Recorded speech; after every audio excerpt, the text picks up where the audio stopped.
So there was a long ongoing story about what the mission was since the early 90s or since the mid 90s. In the mid 90s, I went to the Children's Museum and there was the summary section to teach children between the ages of 4 and 10 or whatever about, and then to after that, they would get submarine things and what.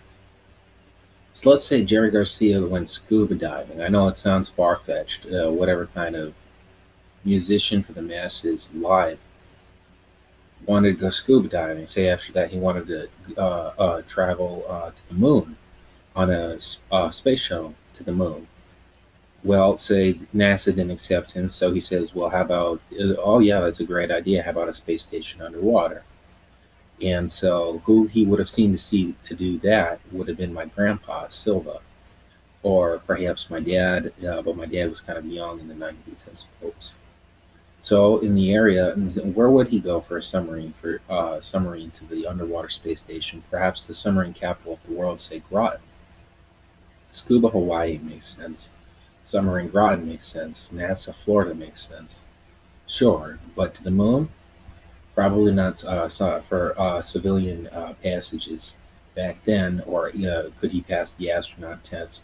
Most likely not. Now under Bill Clinton, it was made public knowledge. Although Jerry hadn't survived to see 1996, he may have uh, been privy to knowledge that wasn't exactly made public. In Bill Clinton '96, public knowledge was the Long Island Sound Underwater Research Laboratories, and that's under Long Island Sound. Since the 1940s, they've had bunkers there for researching sound development for submersibles like Ping, the original Ping for submarine, or something not maybe not original, but with so that was taken away from the military under Bill Clinton and transferred to science and research purposes, so the civilians could travel.